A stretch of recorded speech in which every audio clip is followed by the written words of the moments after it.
मलिक रियाज़ साहब के supreme court में भी स्टे न मिले।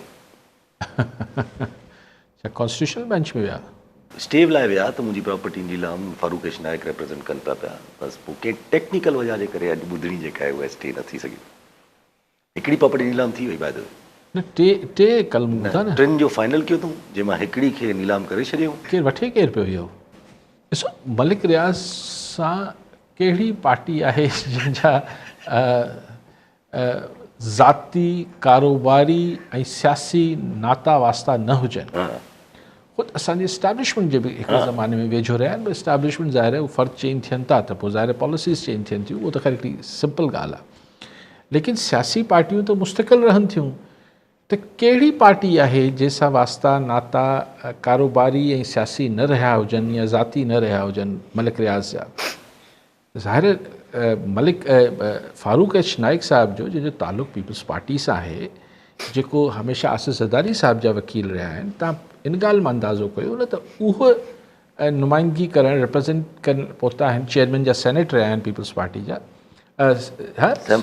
चेयरमैन सेनेट रहिया आहिनि। उहे अगरि वञी ज़ाहिर वकालत कनि पिया, उहे प्रोफेशनल वकील बि आहिनि। लेकिन इन मां तव्हां अंदाज़ो कयो त नाराज़गी त काफ़ी हल्कनि में बि हूंदी, पर फ़िलहाल कुझु ई न पियो सघे केरु।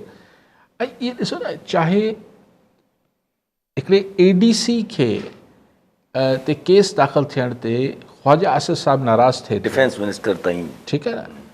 त इहे पर्सनल माण्हू जा मुफ़ादात ऐं वास्ता नाता हुजनि था न। त मलिक रियाज़ जा चाहे असांजा जेके बिग ऑफिसिस आहिनि पाकिस्तान जूं, वॾा ऐवान आहिनि जेके हींअर वेठा आहिनि, जेके अॻु में वेठा, हुन सां मलिक रियाज़ जा जेतिरा वेझा ज़ाती सियासी ऐं कारोबारी, त अगरि बहरिया टाउन खे नुक़सानु थिए थो, सुभाणे बहरिया टाउन बंदि थिए थो, वॾनि नुक़सानु रुॻो मलिक रियाज़ जो त न थींदो, पर ॿिया चई न सघंदा। ॿिया चई न सघंदा।